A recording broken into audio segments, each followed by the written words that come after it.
Hey everyone, welcome back to another Inner Sleuths live stream. I'm your host, as always, Voidlock. Joining me today for the first time on the podcast, we have TK Seaton, one of the other sleuths. This Hello, is hello. season 1, episode 4 of PaxCast. How you doing today, TK Seaton? I tell you what, I'm doing fantastic, thank you. How are you doing, mate? Doing not bad. We got a lot of news to cover here. Unfortunately, we were not able to get into the Gallia's Grand Gathering, but we're going to be talking about it and giving a lot of information on it for those who want to maybe tune into some other streams, or maybe somebody has a key that they want to throw my way. That'd be really great because then I can actually cover it in game. But if not, we're going to go over all the details on it. We're also going to be talking about the Mainframe put out an update talking about the early access monetization model. So we're going to go over that. We're going to read that as well. I also have some information regarding when we'll be getting our keys, about Discord roles, upgrading, all kinds of things like that. There's a new, I don't know if this was originally there, but there's a gargoyle bonus and stuff like that that you can get for buying the game in early access. We got Sparta in the chat. Greetings, Voidlock and fellow Paxians. Hey, Sparta, how's it going, man? Thanks for tuning in for this 4th episode of PaxCast. We're going to have some fun. This is going to be a great game. It's going to be a great time. We're just trying to keep the good times rolling through PaxCast. And it's going to be really fun on the 18th when we're able to all jump in and just have at it. We're going to have a blast throughout early access. So anybody who's tuning in for the first time and you don't know already, the Inner Sleuths we're going to be having a community clan for people who are subscribers and are part of our Discord. We're going to be doing all kinds of stuff together, going into dungeons, crafting everything, gathering materials, building a huge community. We have a place set out already that we want to build in and all that. So make sure you subscribe and join the Discord. Discord should be posted all over the channel. So yeah, join up and stay tuned for more great content. We also cover some other games as well. I do a card game, Star Wars Unlimited. We're going to be doing Project Zomboid when that update comes out. I just did some streams on Empires of the Undergrowth. So we have a lot of different content coming out here, but our mainstay has been PAX Day, and that's why we started up this podcast to catch it all early. But we're just going to jump right in here to the PAX Day preview week information. This is called Gallia's Grand Gathering, and this post came out 2 days ago. So they just start off by saying, "Greeting Paxians." They are doing a preview week, which is taking place from June 7th to June 11th, but it's really from June 7th to June 10th, because on the 11th, they're going to be their finale. And I'm trying to find out a way currently where I can actually cover and commentate on their finale, because that's being put out by Mainframe. So Mainframe's going to do a live stream wrapping everything up, talking about who won different tournaments and stuff like that, because there's 4 different events that are taking place. Hey, Templar, how's it going? Welcome to the chat. Great to see you again, buddy. But yeah, there's 4 events that are taking place that these streamers are engaging in, and their viewers are helping them, and then they give keys and rewards out to people. Unfortunately, again, I applied too late to get into it. I didn't know this was a thing until it was too late. I applied. They said, "We're really sorry. We would love to have you, but we already have the what do you call it? Like, we already have the list of people who are partaking already solidified, so I wasn't able to get in. But we're going to cover it nonetheless. We're going to let you guys know all this information about it. So 7th to the 10th, the finale is going to be on the 11th. Gallia's Grand Gathering will bring together content creators and their communities from all over the world to immerse themselves in PAX Day. So it's going to be kind of cool because you're going to have people in the chat for these different communities of streamers. They're all on Twitch as far as I know. So I would have been the only one on YouTube, which would have been kind of cool to be able to bring it over to YouTube. But there's some big names in there. You got Asmongold and a lot of other really big names. So if you're wanting to try and win any of the prizes they have, I think it's just keys to get into this. I don't think it's even a beta key. I think it's a key just to get into the preview week, because the streamers are going to need a clan of people that they give the keys to help them in a lot of these challenges. But we'll talk more about what the challenges are down below. So during this special week, content creators will engage in a series of friendly challenges designed to test their creativity, teamwork, and gaming skills. By completing these tasks, they can win various prizes for their communities. So I'm not sure what the various prizes are. All I know of so far is the keys that you can win to let people come in. I don't even know if you win the keys. I think the keys are just given out to people in their community that are engaging with them. So that way they can have them on their team. But they say it's adding an extra layer of excitement for everyone involved.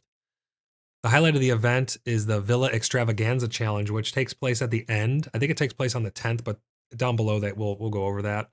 This is going to be where they are building these huge villas and castles and stuff with their community to try and have. I think there's going to be judges from Mainframe who are actually judging their builds, and they go on to say creators and their clanmates will compete to build the best looking village, castles, or countryside house. Our esteemed our esteemed dev team will judge the entries and select the winners based on creativity, design, and overall appeal. This contest promises to showcase the incredible talents and imaginations of our community. There are some really cool things you can do with this crafting system. I don't know if you guys remember back when I was streaming during Alpha 2, the Wilderness Alpha.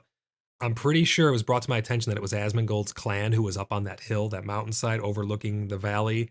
That was an amazing little village up there, and people are only going to get better at building stuff. They also showcased, I think in one of our early PaxCasts, I think it was episode 1 or 2, on one of their announcements, they showed off some of the builds that people did. There was a big skeleton holding these two pillars of fire and stuff. Really cool builds. I do hope that they find a way to keep the world's immersion intact while letting people, when the game goes full release, I'm talking about, through this event. Obviously, it's going to be all kinds of crazy stuff to try and win, but I'm hoping that they can find a way to keep the immersion with the building once the game goes full release.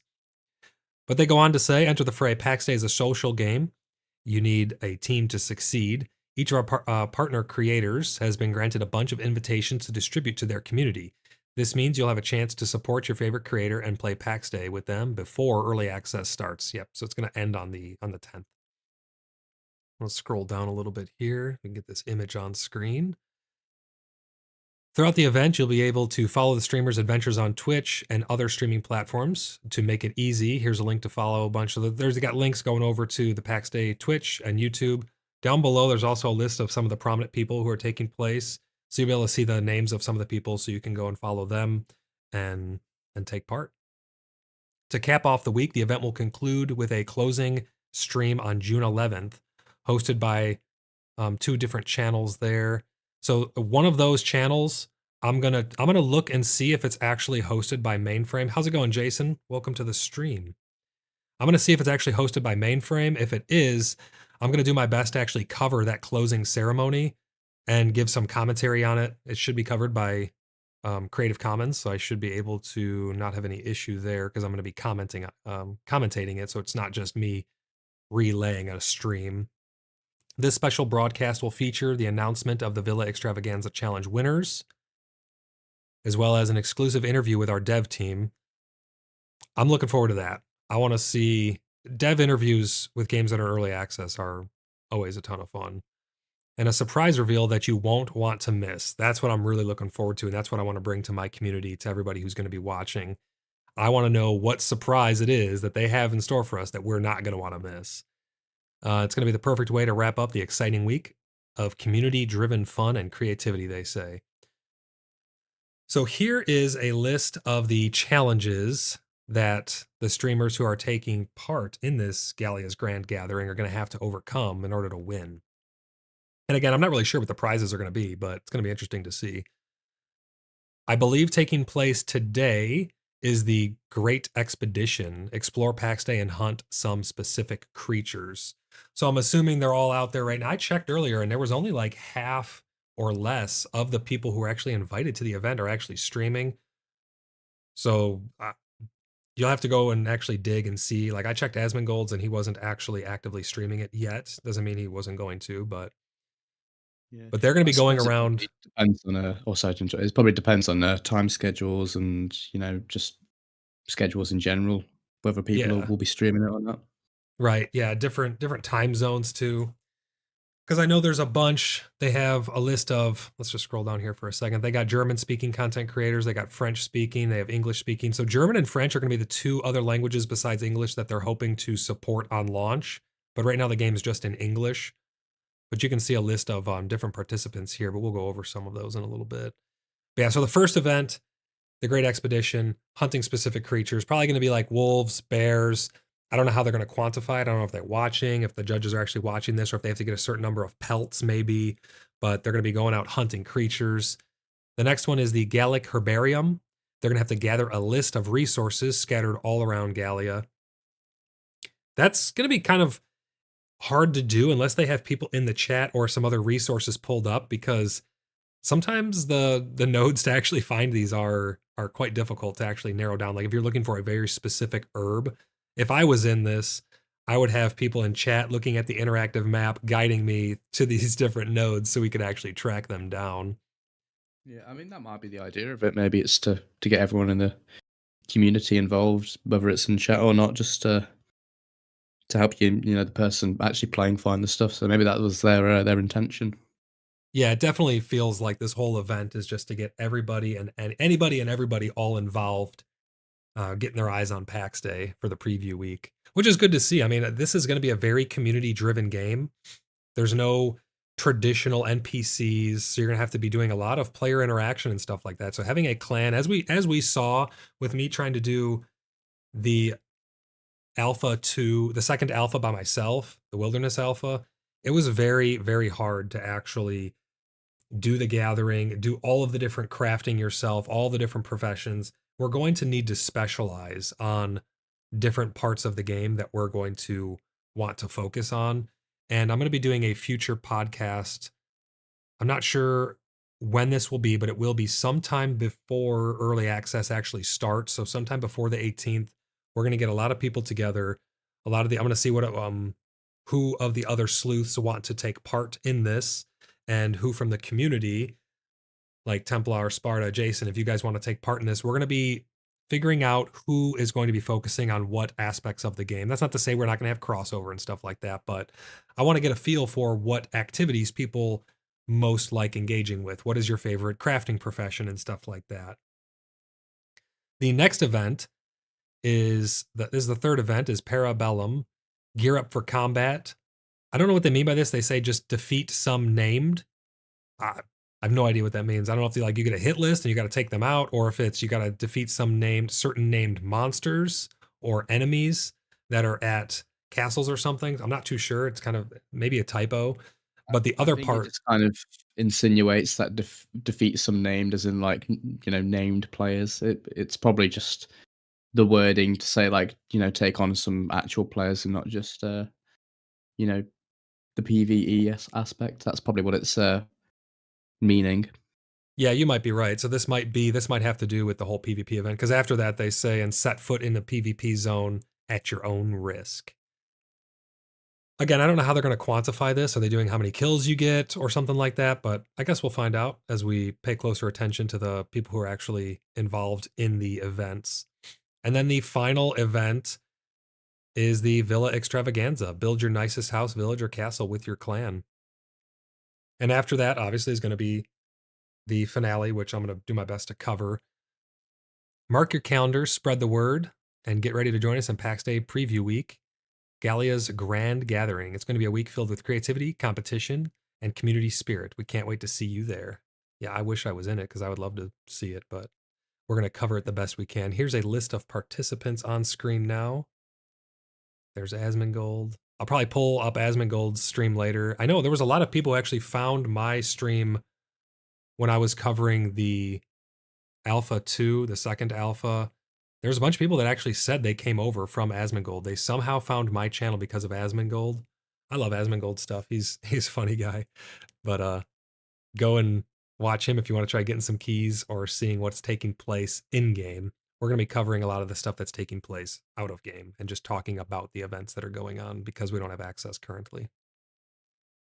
But that is the overview as told by Mainframe for the Gallia's Grand Gathering. Again, those dates are June 7th to the 10th with the finale on the 11th. I'm going to scroll up and put just this artwork on screen so you guys have something to look at here. And I'm going to pull up the Discord because our next topic we're going to be covering here is actually going to be an update that the devs put out yesterday at 9:10 a.m. my local time, Central Time in the US. and they're talking about early access questions, and the main topic of it is going to be the business model. This is a very hot topic, very controversial topic. There's a lot of different takes on it. People who have been following the podcast for a while now, they know my thoughts on this, but we have our guest TK Seaton here, so we'll be able to get his perspective on it as well. We're not going to agree on everything. Not every viewer is going to agree with everything that we have to say about the monetization, because it's a very touchy topic for a lot of people, because it's going to be the business model of the game going forward. And people have their own preferences of business models. Some like subscriptions, some don't. Some like battle passes, others hate battle passes. So there's a wide variety of monetization avenues that this game could go. But we've talked about some of the information that we already had about their monetization, but they give us a little bit more insight here in this last update. Spoiler alert, it's still very vague, and I'm not a fan of that. They need to, and I get it, they probably don't have everything ironed out, but they know. It really comes down to how much are they going to charge per plot, right? We're going to read through what they have posted here, see if it clarifies anything, because I haven't fully gone over it. I just skimmed it just to see if there was actually some useful information in there that's worth streaming. But we're just going to hop right into it and we're going to get TK Seaton's thoughts on it. If you guys have any thoughts, please pop up in chat. Let us know anything that you want to chime in about it, any of your hopes and wishes for the monetization, what model you hope they go with, pricing, all kinds of things like that. How's it going, Ali? Welcome to the stream. So they start off by saying, what will happen after early access? What do we keep? And what will be the business model? We're getting a lot of questions about founders packs and what will happen to founders after early access. So we thought it'd be worthwhile to make a specific post to summarize the different information available and the thinking behind it. So one of the biggest things right now is you can purchase, my last stream, I went over the founders packs. There's 3 packs. I think it was like 40, 60, and 100, or 40, 80, and 100 or something like that, US dollars and euros. There's no price conversion there, so it's the same, because I actually purchased mine and there was no conversion involved, which is fine. It's okay to do regional pricing like that. But the main thing that I wanted to know was, if you purchased the master package, which gave you 4 plots, what happens to those 4 plots after early access ends? They've already made it abundantly clear that throughout early access, you will have full access to every single aspect of your founders package. What that means is, if you purchase the master package, you get 4 plots and I think 6 character slots. You do not have to pay any upkeep for those 4 plots during early access. You can use them however you see fit. There will be a subscription model after early access to help pay for the server costs, because what is directly linked to the server costs is going to be the plots. The plots that players have placed in the world directly impact the performance of the servers. Thus, that's where the subscription cost comes from, is to pay for the server upkeep. We're going to have to pay for our plots. We don't know how much we're going to have to pay for our plots yet. Maybe maybe they tell us that in this update post. There's a lot in here that I'm going to be going through, but we just don't know yet. That's the biggest question that people have right now, is they see this as being this ultra expensive game. But the way I see it is, if you were to take, let's say, the $100, right? The $100 that you're going to be paying for the master package, and you divide that by 12, you're paying $8.33 per month to have access throughout the entire early access process. Is the business model going to be something similar to that after early access, where it's going to be something similar, like 4 plots will cost you $8? I would think it would be a little more than that. The minimum subscription that I would see happening is $5, $10, $15 at the minimum for players to be engaged. I don't know if maybe they'll do a sliding scale where the more plots you have, the cheaper it gets to have more plots. Are they going to allow communities to come together to pay for plots? I'm not too sure, but that's the biggest question right now about the monetization. They say that the exact business model of PAX Day after early access has not yet been defined. We want to use our time in early access to see how players engage with the game and hear from the community before we lock in a model and decide parameters like prices, duration, and quantities. So we don't know how much it'll cost for plots. We don't know how many plots you're going to be able to acquire and all of those fine details. They do go on to say, however, we do have a good general idea of where we're going. Our overall approach is going to be similar to the classic MMORPGs. So think World of Warcraft, RuneScape, all those other games, like maybe even Guild Wars. I mean, Guild Wars, you buy the game, you don't have to pay a subscription, you get access to the game. It's basically you buy it once, you buy the expansions that come out, and you get access to everything in game. But Guild Wars has a cash shop. You can buy a ton of cosmetics and stuff. So without paying the subscription, they're monetizing it through that avenue. My biggest fear, and TK Seaton, you'll have to let me know what you think about this. My biggest fear is that they're going to dip into too many forms of monetization all at once, right? So if you have to buy the game. The cheapest package right now is $40. So you buy the game, $40, cool. You have access to the game. They're probably going to do expansions, I would think, in the future, or maybe, air Yeah, quotes, you'd imagine DLC. so. Right. Even if they do it in the form of DLC or expansions or whatever, you're going to have to buy those again. Just like World of Warcraft, you buy the base game, comes with a certain number of expansions because there are like 18 expansions in now or whatever it is. And then you have to pay your subscription, but then you get access to everything. Guild Wars, you buy the game and the expansions, and then you have access to their cash shops and stuff, and they have boosts and things in there. I'm not a big fan of those at all because I enjoy games where I get to actually play the game to earn the content in the game, right? So my biggest fear is they're going to have a subscription cost for plots, which is that's how you are going to be playing the game. So you pay $40, and then let's just say it's $10 a month per plot, right? If you have 2 plots, you're paying an additional $20 a month. Are they also going to have a cash shop? Are they also going to have a battle pass? Are they also going to have paid DLC?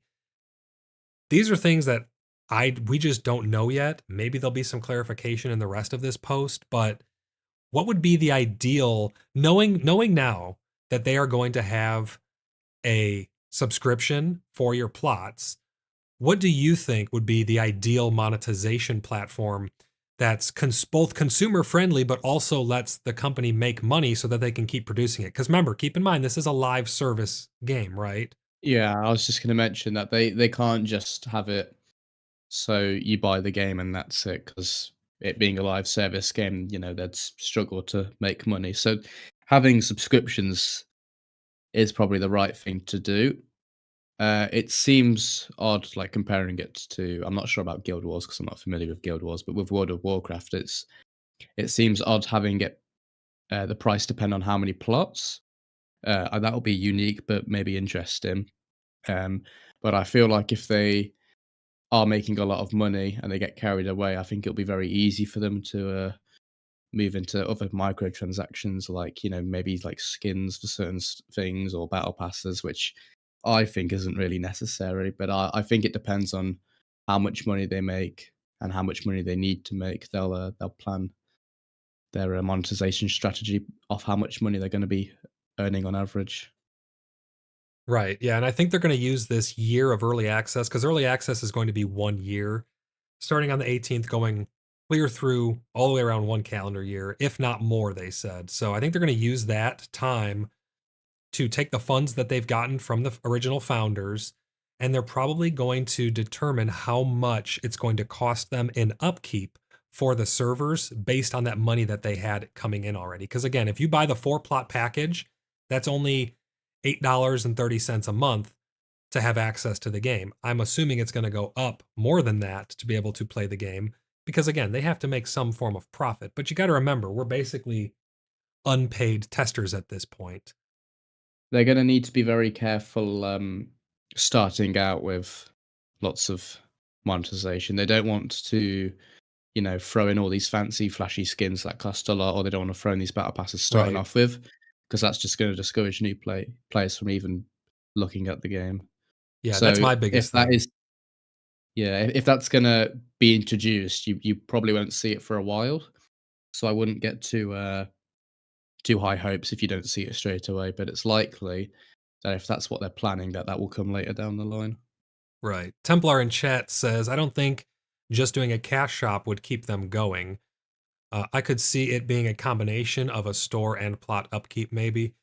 Maybe, yeah, that could be, maybe you purchase the plots and then you have to, maybe when you buy the plot, it comes with an upkeep. I don't know if you can even purchase plots or if they only come with the packages. I'm not sure, but we just don't know yet. But if you have to purchase the plot from the cash shop and then pay a small upkeep fee in order to keep it going, I can definitely understand, though, how the plots are going to directly drive the cost of the game, because that is the world, right? That is what's actually on the server, and bigger clans are going to need more plots of land. They did say, however, that one plot is plenty for a small group of friends to be able to, you just build upward, right? You don't need to build outward, build upward. So they said that one plot is plenty to have all kinds of, let's say I have one and you have one, Templar, and we were working together. And then Tom joins. So now we got 3 plots. You can actually attach your plots as long as you're in a clan and claim all of the land together. So now we have 3 plots where we can spread out and put all of our stuff in it. So I don't think like land is going to be that hard to get enough of to be able to sufficiently build what you're trying to build, unless you're trying to do some crazy, grand, huge thing. I just don't want to see a cash shop and subscription and battle pass and all of these other things. We don't know if they're going to do that or not. Again, I'm just repeating that because a lot of this is going to be our opinions and thoughts on what it could be going forward and what we would like to see.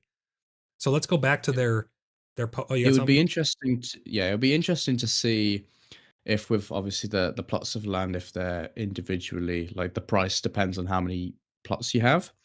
It'll be interesting to see if they go down the route World of Warcraft did with WoW tokens, where if there's something in game you can do, the more you play, where you can, you know, get something like that, which would either make it cheaper or, make it free for the month, something like that, which would probably encourage a lot of players to play a lot more. I wonder if they'll do something like that.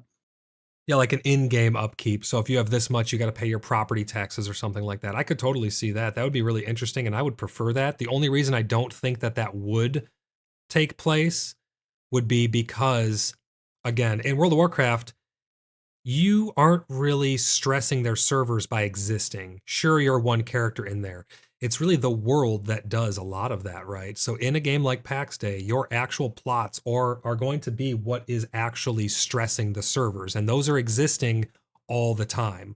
So if they let you tap out of actually paying real money in order to pay it with some form of in-game payment, I don't know how that would work out for them, because they would not have the monetary value and the funds to be able to upkeep the plot then, because that plot is costing them real money in order to have it on the server, because the more plots, Yeah.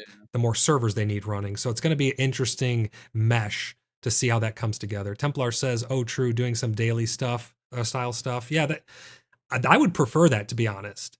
I want to be able to go on raids, collect gold, and do all kinds of very advanced things, because that keeps you playing the game, right? It's getting you engaged. It's having you actually play the game in order to pay for the game.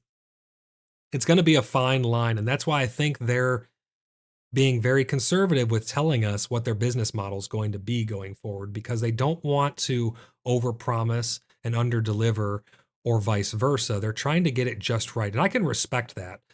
But they've said several times, we're being as transparent as possible going forward, and I just don't see that yet. I mean, tell us what you're. I mean, it's so hard, because they can't tell us a price, right? They don't know. They need this year of early access to find out how much it's going to cost them per plot to run. So I think when we get closer to the end of early access, maybe halfway through, we're going to hear more. For sure, we're going to hear more, and I'm going to be the first channel to cover it, because I always tell it to you guys straight. I'm not going to bullshit you. I'm not going to beat around the bush. I'm not going to just fanboy. I will tell you it as it is, and I'll tell you my honest opinion. I'm not beholden to anyone. I know I've said this before, and I'll always say it again. You're going to get the truth from me on all of these topics. That's what I pride myself on, bringing you the truth, bringing it to you as fast as possible, and in a professional manner. So if you guys like this type of format, make sure you subscribe, join our community, take part in all the fun things Inner Sleuth. Let's catch up on some chat here. Lee Bob says, I'm wondering the actual cost of the plot. Will I found two to be perfect? So you're saying you think that 2 plots will be perfect for you? Yeah, I don't know what the costs are going to be, and that's the main thing there. Templar says, I think Solo 2 was good, but I got the 4 just because I wanted the extra just in case. Yeah, and the nice thing about getting those higher tier packages, you get all the extra crafting stuff that comes with it, right? So you're getting those exclusive recipes. And to me, those are kind of like icing on top because we don't know how much the plots themselves are going to cost, let alone their upkeep cost. So I can see how some people are scared that it's going to be some crazy expensive game, but I just don't think that's going to be the case. They're going to balance it. And I've had some people already leave the community, and I think it's because of they saw, oh, it's going to be some super crazy. I don't know if there's other YouTubers or people who are covering this that are talking about how it's going to be crazy expensive. I don't think that's the case. Again, you got to take that $100 for the highest package and divide it by 12 because that's paying for your upkeep cost throughout early access. And I get it, we're unpaid testers and all that. Lee says he bought the 4 plots as well. Yeah, I got the 4 plots. I don't know which package Tom's going to be picking up. We're I'll going to have to have have a look at them. Yeah, we're going to have plenty of plots between us, so don't feel like you need to get the plots. Again, you can upgrade throughout early access. They've said you're going to be able to upgrade through Steam, you're going to be able to upgrade through their direct shop, through their own individual launcher. So it's not going to be a problem. You're going to be able to upgrade it. Templar says, yeah, you wanted the Wyvern set as well. The Wyvern set looked pretty cool. The way I see games is whenever they release a new package or a new like game and it comes out with multiple packages, for me, the only package that exists is the most complete package. So when a game comes out and it's got a $100 package that has all of these extras, that's, in my eyes, that's the only package because I'm not buying a game to get into a game to not have everything the game has to offer. That's why I like subscription models because they normally have everything that the game has to offer in one fee, in one place.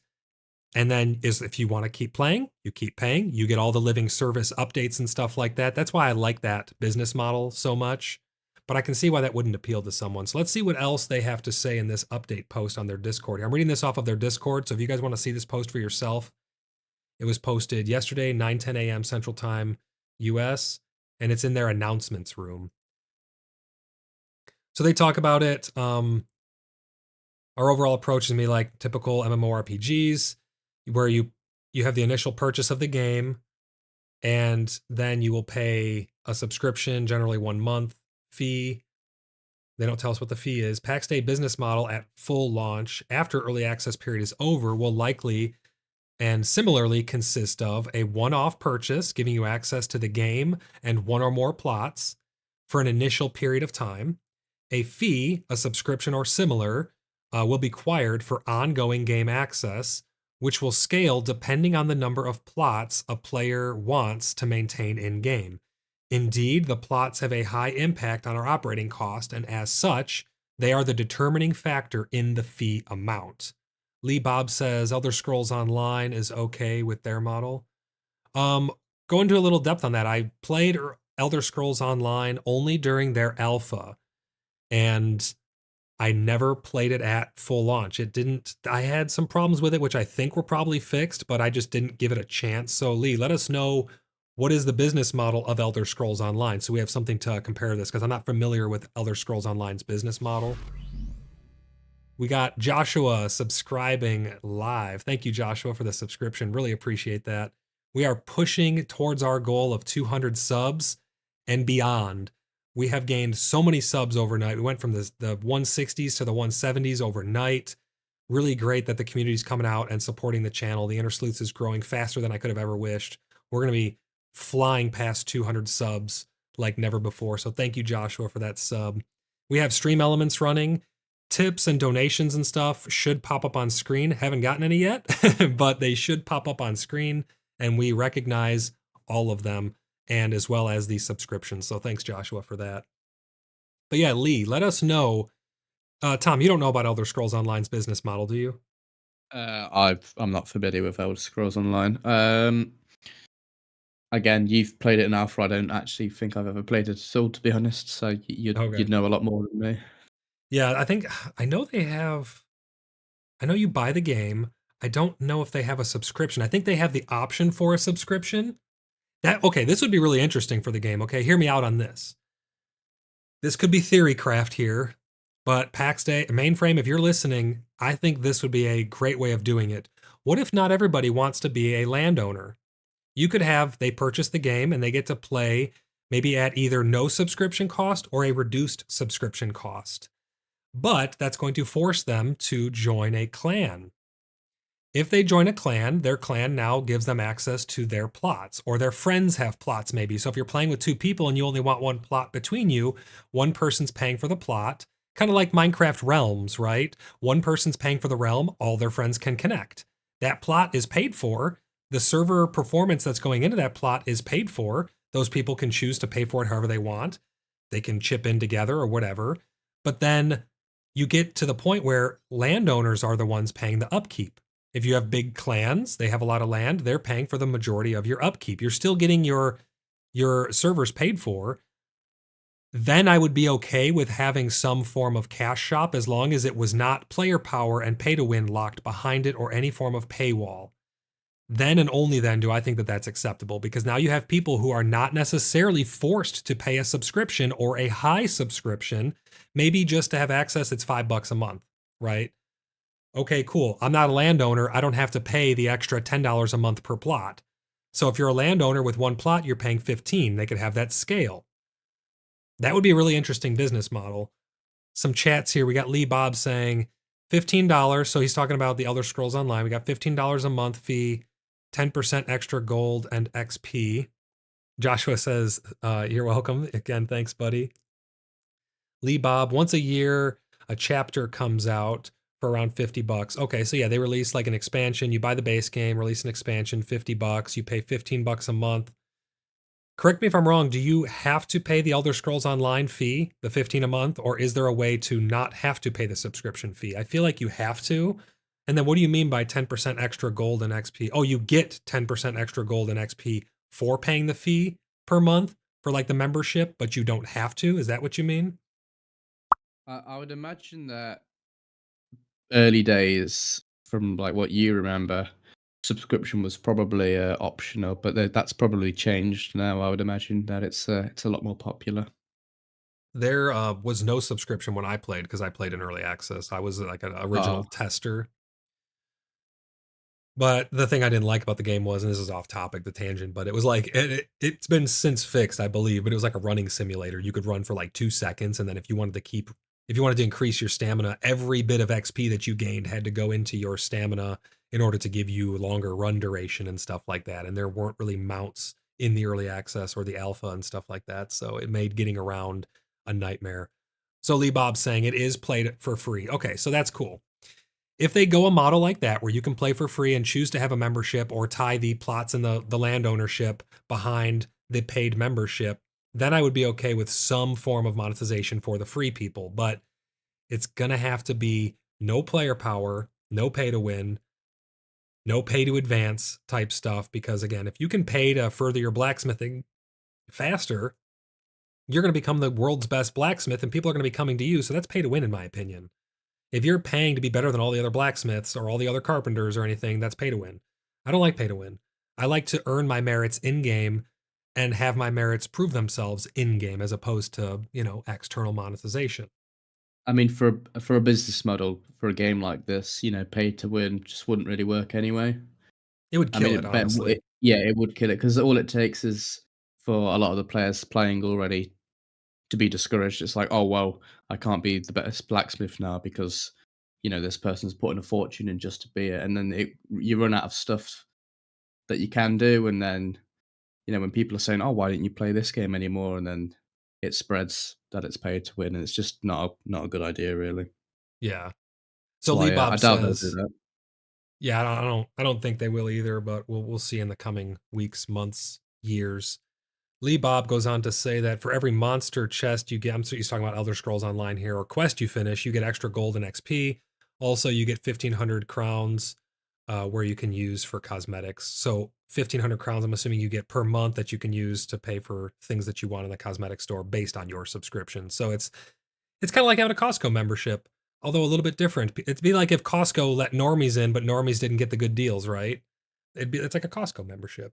It's like a big box store where you pay a membership, you get access to the store, you get all the perks that go along with being in it. So just a summary on those last 2 bullet points, because we went off on a lot of tangents. There's going to be a one-off purchase, most likely, because again, this isn't all solidified yet. This is from Mainframe.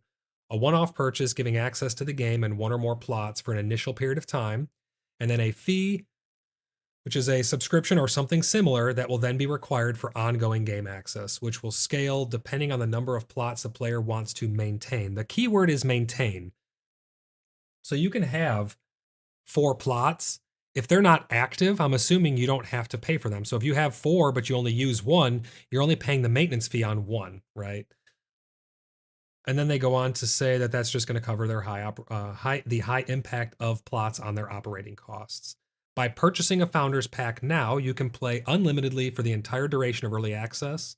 So this is going to be till at least June of 2025.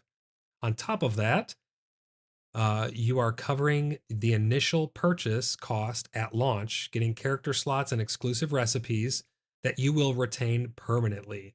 So all of those custom cosmetics that we're getting, all those crafting recipes, we keep those forever. We keep all the character slots, and you keep your plots. Again, if they're not active, I don't think you pay the upkeep cost for them. And last but not least, you're also directly supporting the project, which I'm always a fan of. Again, I play Star Citizen. I back the project. I have a lot of faith in the project. I have a lot of fun keeping up with this project.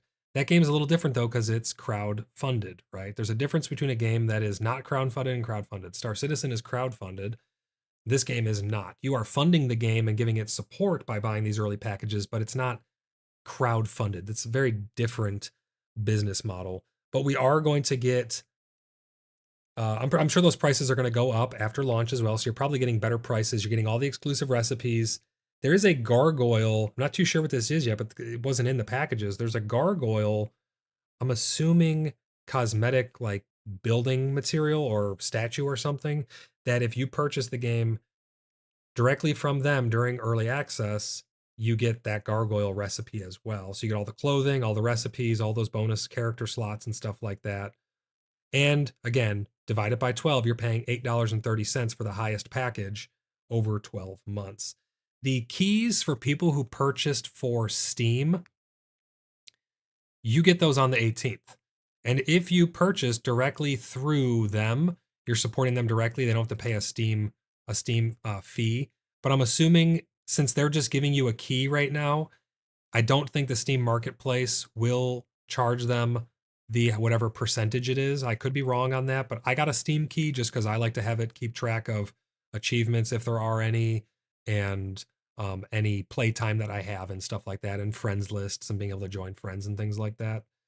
So make sure that you pick the right package, or not package, but the right place that you want to own the game on. One of them is directly through their independent launcher. The other will be through Steam, and you will get the key. If you purchase it through Steam or through them for the Steam key, they will send you an email with a Steam key on the 18th.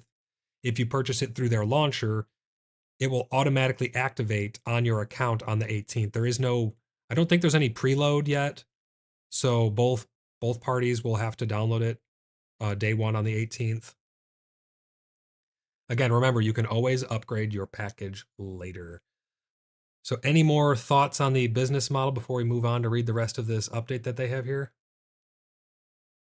Not that I can think of. I think we've covered a lot of it, and obviously what we want to see, and what might happen. I can't think of anything.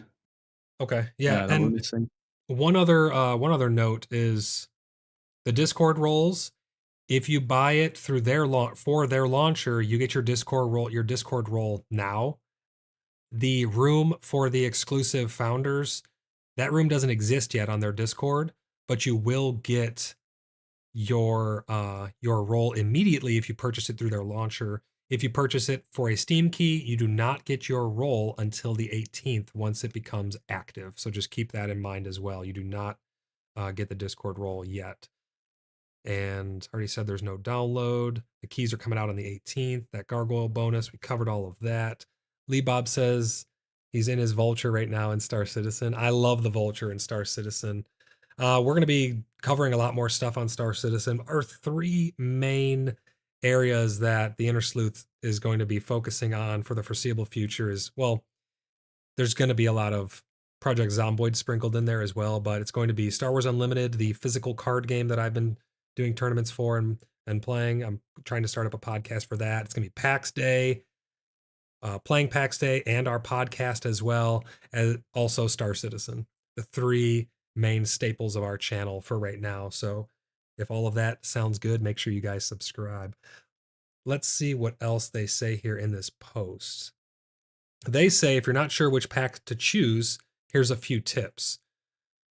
Please do not feel compelled to get more than one plot initially. The game is meant to be fully playable with just one plot, so they want to stress that you only really need one plot. A few friends with one plot will be able to start a village, progress faster together, and get enough space to host more crafting stations than they can manage. By mutualizing your plots as a group, you can keep one or two used as an outpost or to facilitate harvesting and processing and stuff like that, or even dungeon runs. So yeah, you can put a plot outside of a dungeon somewhere, and then you could use that plot, have a little, maybe you process materials there to compact them down and things like that, so you don't have to run back and forth with your bags full. What else is in this post here? As soon as early access begins, you'll be able to upgrade. I mentioned this. You'll be able to upgrade your Founders Package to any higher tier if you change your mind and you want more space. Note that the Founders Package you pick now does not commit you to anything past early access. Before the full launch, we will execute a complete wipe of all servers, meaning the plots and characters will be deleted. That's the one wipe that we do know will take place. There will obviously be one before the full release. There may be partial wipes throughout early access, they've mentioned, if they need to wipe the world but not characters, or vice versa, characters and not world, they will go forward with those. They also say that your Founders Pack will cover you for the initial period, and you can freely decide which formula you opt for past that point. So I'm not really sure what they mean, formula. We won't lock you with a formula that forces you to maintain 4 plots. Okay, so they're saying that, like, if you buy the master package and you have 4 plots, they're not going to force you to pay the upkeep cost for 4 plots if you don't actively use them, I'm assuming. And of course, the number of character slots and recipes will be obtained and kept throughout your entire time playing the game. They also go on to say a big thank you to all the players who've already made the jump and becoming founders. And they said that they would not be able to make the game without our support. That is directly from the Mainframe team. So thanks, Mainframe, for putting that out and clarifying some stuff, but not everything, guys. We still have a lot of questions on this. So I'm going to be keeping an eye out for any future updates that they're putting out. Trying to see if there's anything that's relevant in the frequently asked questions. If anyone in chat has any questions or any other comments while I'm skimming over the FAQ, pop them up now. Let me see how long this stream has been going for. We got right around an hour, which is what we aim for normally. So we're nearing the end of the stream. So if anyone has any other questions or concerns or thoughts on your hopes for the business model, you can obviously also join our Discord and talk to us on there. You can also comment on the video after this stream ends. You'll be able to leave comments, which does help the channel as well. Make sure everybody left a like. That really helps spread the awareness of our PaxCast. I don't see anything here in the FAQ that's standing out as like a glaring issue that needs to be addressed. They do say that when you make your purchase, you get 2 emails from Exola, which is their purchasing partner. That's who they do their monetary exchanges through, I guess. You'll get one that's basically saying, here's your transaction number, and then you get another thanking you for your purchase. So you will get 2 emails, so look out for those after you get your package. Cannot download the game until the 18th. Oh, they said right here, if you purchased our launcher, you can already download the launcher, but not the game yet. However, we will try to activate the preload a bit in advance. So they are going to try and do a preload, it looks like. Which is good news, because then that's not going to, you know what I mean? It's not going to stress their servers right at launch with just a huge hit. Yeah, I was going to mention that, I wonder how, obviously, because when it is fully released, that's when they're going to have their most amount of players. I wonder how the servers will cope.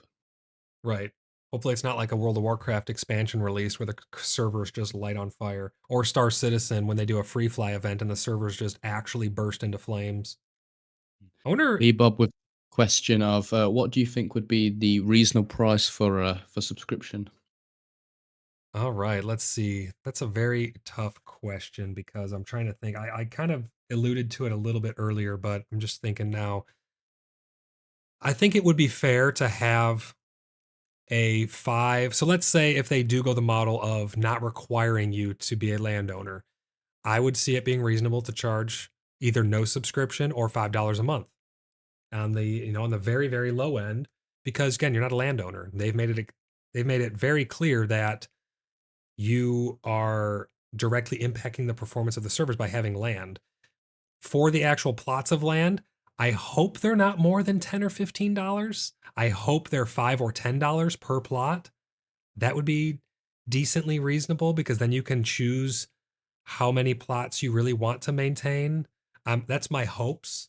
Realistically, I think they're probably going to be around the normal seems $15, right? That's the obvious answer would be $15 because that's what World of Warcraft is. That's what ESO is. All the premium memberships for all the other games are like $15. So that's the easy answer is probably around 15 bucks, but I'm hoping they go the method where you don't have to own land, then you either pay a very minimal subscription fee if any at all. And for landowners, I 5-10 bucks per plot. I'd be okay with hearing that. It'll be a nice thing to do, having it so you get no plots, but you get to play for free. Because then it gives obviously players a chance to try the game before they commit to subscribing or you know buying the game and then having a subscription for it. So it's a good way for to let them try it. Yeah. And then on to answer your second question there, Lee.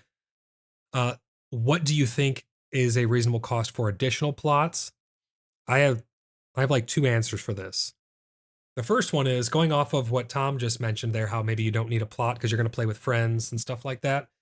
I think every package is going to have a plot included. I don't think they're going to ever have a package that doesn't have a plot because you need a plot to play the game, right? You cannot play the game without a plot. You need to be able to put down crafting stations and stuff like that.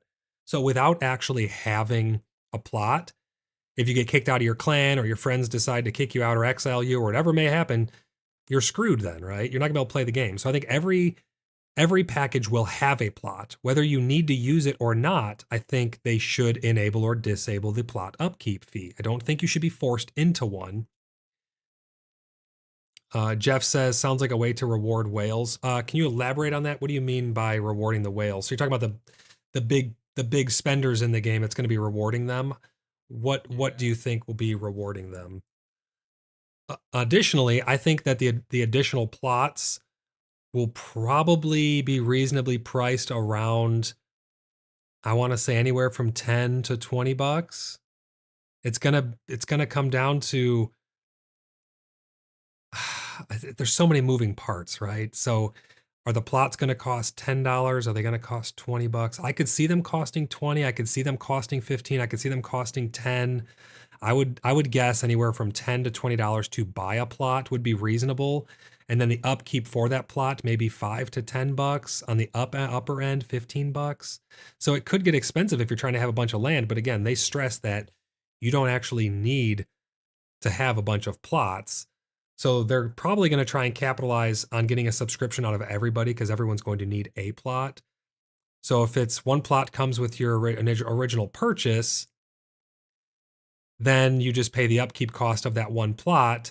They're getting, maybe it's $5 without a plot, $10 for each plot. So then they're getting $15 from each person and your plot price was included. If you want to then purchase another plot, you pay 10 to 20 bucks and then pay another $10 on top of your subscription to have two plots. Maybe it's the first plot costs 10, the second plot, third plot, fourth plot cost an additional 5 per plot. I don't know. They could do a sliding scale like that. Lee says your idea. Sorry, but do we know if there's going to be a cap on how many plots you can have? We don't, and that's my concern is we don't actually know. And I don't know how they would cap it even because let's say would it be a cap on a clan or a cap on individuals? Because if it's a cap on individuals, you can still come together as a clan to essentially have an unlimited amount of space because let's say you can have 10 plots per person. Okay, we come together as a clan. We have 2 people. Now we have 20 plots. We had another person. Now we got 30 plots, 40 plots, 50 plots. Like that is an immense amount of land. That's going to cost a big upkeep cost, obviously. But I don't know if there's going to be a limit. My other concern was how are they going to regulate what people build on those plots? There's could potentially be a lot of griefing, but then again, who would pay an upkeep cost on a plot just to grief the world? Probably some people, but I wonder how many actually. I just want to catch up on chat here. We got Lee saying, your idea about people coming in with no land claim is a good way to encourage people to support them. Yeah, I think every package will have to come with a plot. So that way, if you find yourself for some reason on your own, you have to activate it. And then if you don't need it, you just don't have to pay that extra fee. I feel like that would be a very good model going forward. It's very interesting though to see how it's going to unfold. And we just don't know yet. But I would like to see that model. And then, microtransactions and things like that, I would prefer to see them stay out of the entire game because I'm not a fan of microtransactions. Lee says, even though I bought the 4-plot plan, if it's over 15 a month and more than $5 a month for extra plot, you're likely not playing. Well, here's the thing. They said that you do not, if you even purchase the package with 4 plots, you don't have to use all those plots, thus not paying all of the upkeep fees. They've already said that. So let's just say it's $15 a month to play the game, and then that includes your 1 plot. They might do that too, right? So if it's $15 a month, that could include access to the game and 1 plot. Maybe they don't have anyone not have a plot. So it's just, you have to have a plot and it's $15, boom. Maybe every extra plot is $5, $10. If you don't want to use those extra 3 plots, you don't have to, and then you would just pay $15 a month. So it's going to come down to, Lee, do you think that $15 a month is a reasonable fee for the game? If you only need the 1 plot. Because again, remember, I'm paying $15 a month too if I don't use extra plots. Now, if you're in my clan, we have 2 plots. Same with Tom, same with Jeff, same with Joshua, anyone else, Templar, anyone else who's taking part, they're going to be able to add their plot onto our plot, and it's going to become a very large community-driven place. What happens then when someone's plot who's in the middle of your land decides to no longer play and doesn't pay the upkeep, and their plot was in the middle of your entire village? What happens there? That's what I'm really curious about as well. Jeff says, I don't see the reason for charging for plots, especially if it's an added expense you do not see the reason for charging for plots if it's an additional expense to a monthly fee with real money. I think, Jeff, the reason behind them charging for plots is the plots, and I talked a little bit about it earlier in the podcast, they tell us that, and it makes sense as well. I host a lot of different servers, and the server load is directly determined by the amount of assets and things and chunks that are loaded in, like with Minecraft, the amount of resources that are being used by the world. Because again, your plot is existing 24/7. Your land is always there, always interactable. It is a direct correlation to server performance. If they need to have 10 meshed servers running because they have 100 plots, those 10 meshed servers are physical servers using electricity, internet connection, hardware maintenance, technicians, and all that stuff. I'm not trying to justify it. I'm just saying realistically, this makes sense to me at least. If they have hundreds of thousands of plots, they are going to need an immense server farm that is going to be maintaining those plots. That is a direct correlation to an ongoing expense for the company. So it does make sense to me why they need to charge for plots. If you only have 1 plot, if I have 4 plots, I have 4 times the server impact that your singular plot will have on the server. I'm using 4 times the resources depending on what I have in those plots. So it does kind of make sense to charge per plot. it's really going to come down to the cost per plot. And as we get closer to that release, I'm gonna let you guys know it as soon as I find out. And I'm not gonna play favorites with them. I'm hard on them when they're doing bad stuff. I give them praise when they do good stuff. I'm also gonna try my best to get some form of interview with a dev or community manager from Mainframe. It's probably not, if it does happen, it probably won't be till after the Gallia's Grand Gathering ends, because I'm sure that they are all just swamped with that going on. But I'm going to try and get an interview with some of these people and see if we can't ask the hard questions and find out the information that the community wants. So, do we have any other questions, concerns, any other things that people want to talk about? Jeff here in chat says, but that's not our problem, it's theirs. As a team, they should be covered under the monthly fee. I've played many games with housing. None ever charged extra. Really seems greedy to me. So which games have you played with like player housing and stuff like that? I'm curious to see the correlation between their business model and the business model of Mainframes for PAX Day going forward. Because do those other games have microtransactions? Do they have any form of pay to win at all? I'm not saying they do. I'm not being accusatory here. I'm actually asking because I don't know which games I need. I'm just asking if you have any examples. I'm tempted to say the Final Fantasy, the online one. Do they have housing in that? I think they have some form of housing. I might be wrong about that though. Yeah, I've not played the Final Fantasy game. If they do have housing, doesn't that game have a subscription? So what is the subscription cost? If the subscription cost is $15 a month, something in that $15 a month must cover the extra server cost. The other thing you got to remember too is a lot of games like that, if they do have, like, for instance, player housing, is it instanced? Because if it's instanced, it can be turned off, right? If you go into an instance and then you have like your guild hall in Guild Wars or your housing in Final Fantasy, those can be toggled on and off. Those only use server performance so long as you're there. PAX Days is an open world. So when it's an open world, it can always be visited all the time. It's always using server performance because there's always someone on that shard loading in that part of the world. So he says ArcAge, Black Desert Online, for example, both are more so AA. I don't know what AA is, was very, very pay to win. Final Fantasy is instanced. Okay, yeah. So the instanced nature of it, like World of Warcraft has the garrisons, those are instanced. So those are not loaded up when you're not in them.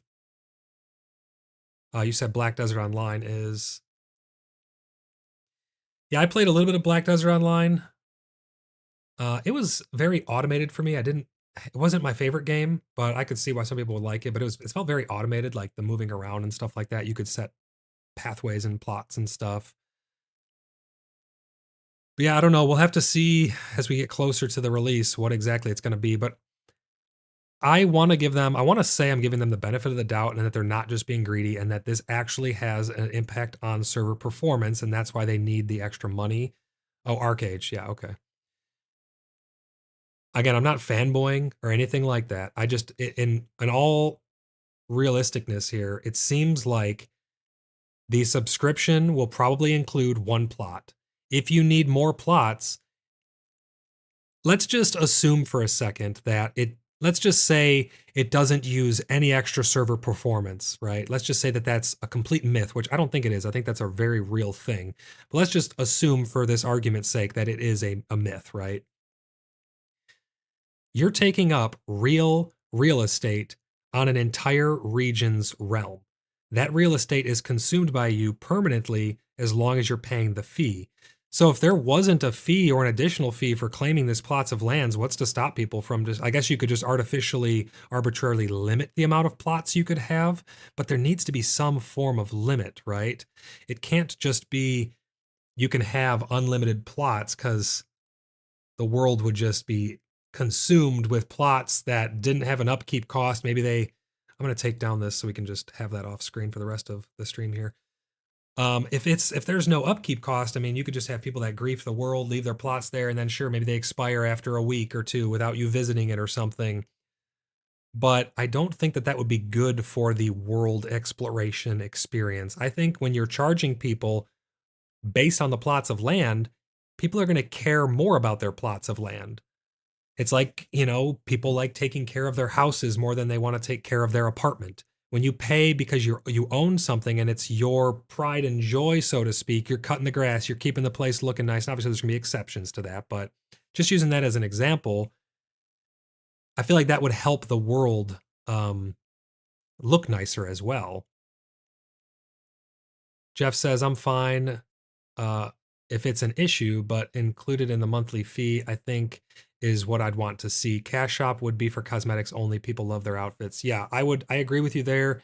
If they do have a cash shop, if it's anything more than cosmetics and it's got like weapons and player power associated with it, that's a big no-no for me. I hate that stuff. I cannot stand it, especially when it has player power locked behind it. I don't know. How do you feel about cash shops and stuff, Tom? I've always kind of, especially for free games, and live service games, provided it's cosmetic. I mean, it's not really doing anyone harm.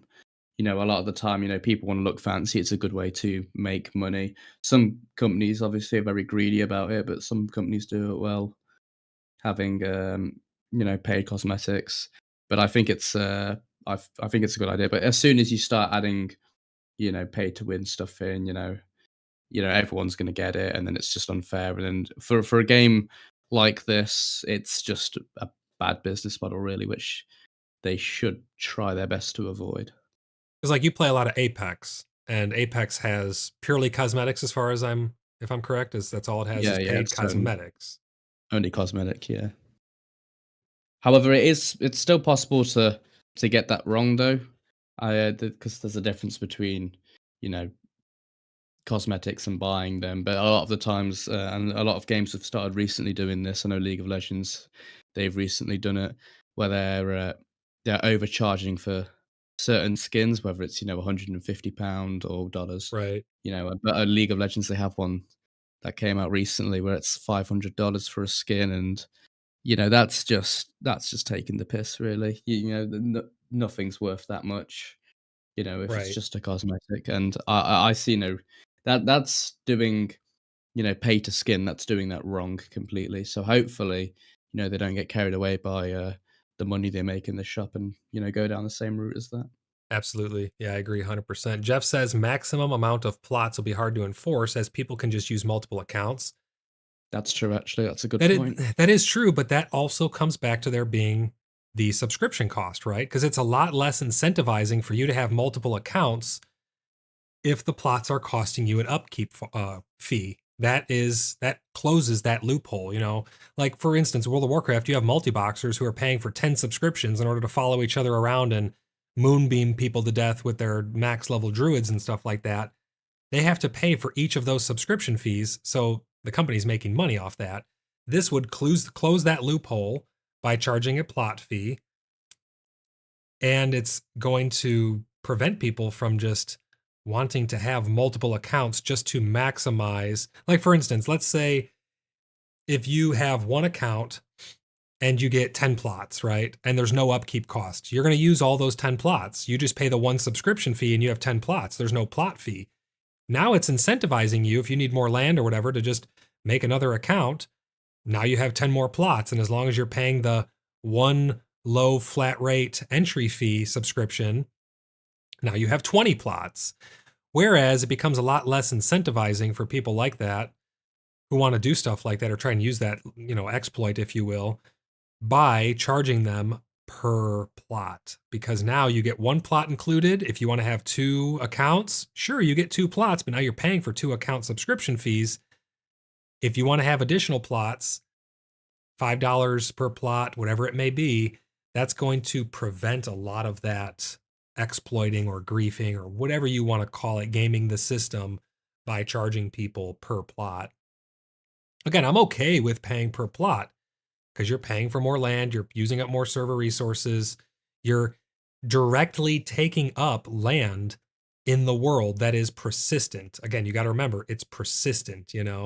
This is always there. If you have a plot of land and you make a big dong tower or something, that is always there. It's not just when you're online, so you're going to have to pay that upkeep cost, you know. Lee says, look at Elder Scrolls Online business model. It is, in my view, the as close to a fair business model. You forgot to mention that with the subscription, it unlocks all the content up to your current chapter you bought.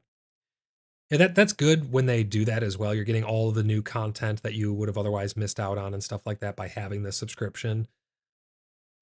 Because I'm assuming they're going to be adding expansions to this world, adding new zones or regions or something that are resources or recipes that are going to probably be locked behind expansions or DLC. I'm hoping it's like an expansion type model. But yeah, super, super exciting to see more information about this coming out, but also very concerning relating the business model. We're going to try and keep up on top of this as much as possible. Not sure if there's anything else. If you have any last words, Tom, or anyone else in chat, make sure to pop them through now. Again, we're going to be doing more streams like this. So this isn't our last chance to talk about this. As soon as we find out more information, we're also going to be doing a stream, another PaxCast episode in the future before the 18th, going over our clan's ideas and thoughts for anybody who wants to take part. Again, just buy the initial package. You don't have to buy the big one. You can always upgrade it later. If you want to take part in PAX Day with the Inner Sleuth, join our Discord. We're going to be doing an episode we're going to stream probably in the next couple of days, because we're within the next week or so, because we're getting close to the early access release and we want to go over our ideas, it's going to be a soft core role play, so we're not going to be assuming the roles of our characters. We're just going to make decisions based on our characters. We're going to have different titles for people, like ambassador. We're going to have different ranks for people, such as like captain and things like that, or peasant, depending on your involvement with the channel and the community and stuff like that. So it's going to be very fun to have this big community village. We're going to be in Tremen. I wish I could pull up the map. Can I? Hold on. I don't think I can, actually. Let me see really quick. I think you'd have to have a picture or something of it, unless I do there's a have a live map. picture, but I don't think I have it. I don't think I have it loaded up currently. I have it in my cam scene, not in my podcast scene, so I can't actually pull it up right now. But yeah, we're going to be placing our roots down in Tremen. Sparta says, safe travels, friends. Be safe. See you next time. Great to see you in chat again, Sparta. Really look forward to hanging out with you and playing in PAX Day and seeing you in future streams. Templar, same to you. Templar says, I'm just happy it landed on an off day for me to start so I can be ready early. Yeah, I'm going to try and get in as soon as it comes out. I don't know what Tom's schedule is going to look like on the 18th when it's dropping, but we're going to be streaming live. I'm going to need all kinds of protection if there's going to be PvP zones, so we're going to have to team up quick. I will let you guys know as soon as I know which region we're going to be playing on. I'm going to try and find the region that will be the best for all parties involved, so that way we can have everybody taking part in our build from day one. We're going to be gathering resources, crafting stuff, working on our recipes, fighting other players, going to PvP zones, experiencing everything and anything and everything PAX Day from day one. So stay tuned, and we're going to have a lot of fun in the future. Any final thoughts, Tom, on your schedule coming into launch, or anything else you want to wrap up before we finish up the stream here?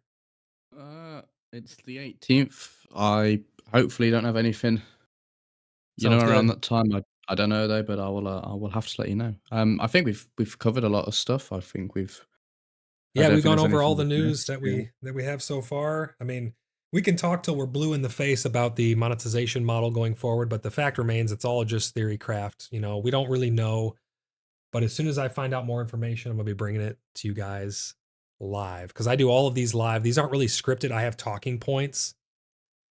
So these are all just off the cuff. If we're thinking of stuff, we rely a lot on chat and just talking points that we have notes written on.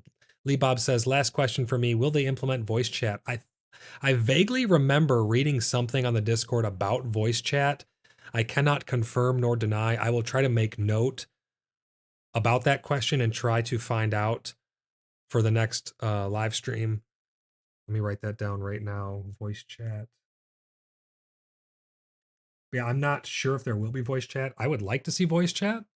I it's hard, right? Because I don't normally use voice chat in games, but in a game like this, voice chat can be very important. Like for instance, V Rising, they have voice chat, but only for official servers. So when you come upon someone, you don't know if they're friendly or not on a PvP server, or if they're going to be friendly, or if they're just trying to mind their own business. So having voice chat allows you to immediately get those answers from people. So I would like to see voice chat in a game like this. But being a streamer, I stream live. It's also hard with voice chat because I can't really have, I would have to hear it.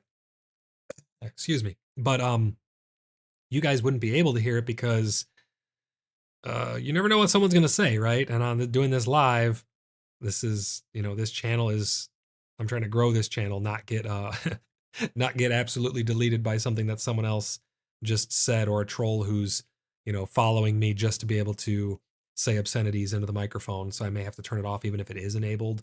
But it is a nice feature to have. But I'll try to find that out for you, Lee. I wrote that down, voice chat, and I will try to see if we can't get that information. Because I vaguely remember reading that somewhere, that voice chat may be a thing. So that is going to wrap up episode 4 of PaxCast. We covered a lot of topics. Make sure you guys like and subscribe. Really appreciate all the support from the community. Join our Discord, and we will see you guys in the next one. Thanks for tuning in. Bye for now.